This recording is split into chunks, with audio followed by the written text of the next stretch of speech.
You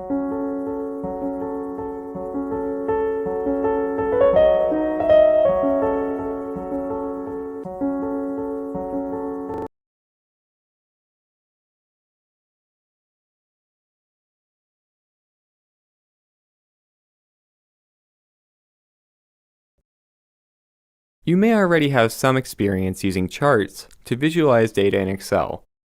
Conditional formatting offers another way to visualize your data using options like color coding based on the cell's value. In this example, I have the sales figures for a group of different salespeople, and I'd like to find out who's meeting or exceeding their monthly sales goal. Of course, we could just look at the numbers, but it might be easier if they were highlighted somehow. And the good news is that we can actually do just that with a conditional formatting rule. First, select your data, then go to Conditional Formatting on the Home tab. Next, mouse over Highlight Cells Rules, and in this case we're going to choose Greater Than. Now the sales goal for each person on this list is $4,000 per month. If we type that number here, you can see in the background that any cell with a value greater than 4,000 is being formatted automatically. If you want, you can even choose a different formatting option. Just click OK when you're done. As you can see, the formatted cells really stand out now, so we can easily tell who's met or exceeded their goal. It looks like August wasn't a very good month, for example, but September and October were much, much better. Next, let's take a look at some of the conditional formatting presets. We're just going to reselect our data, and then go back to the conditional formatting command. You have 3 different types of presets to choose from: data bars, color scales, and icon sets. To learn more about each one, mouse over these options in the menu.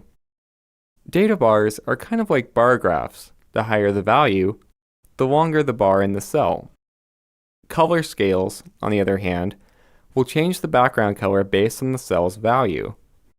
Icon sets can be used to add different symbols, ratings, and indicators, and you have quite a few styles to choose from, depending on what you need. I think this one's especially easy to read. These icons help us see which items are the highest and also the lowest when compared to one another. We can also see which ones are about average. Now you might have noticed that the first rule we applied is still visible. That's the one that's changing the fill color for cells above 4,000. And that's because Excel lets you have multiple conditional formatting rules at the same time, so you can highlight different things. To clear the current formatting rules, just select your cells, then go to Conditional Formatting and mouse over the option that says Clear Rules. You can clear the rules for just the selected cells or for the entire spreadsheet. In this case though, I'd like to remove the greater than 4,000 rule while keeping the rest of the icons in place. We can do that by going to Manage Rules instead. Here you'll find a list of all the rules that are currently applied to your cells. To remove one, just select the rule you want, then click Delete Rule, and click OK.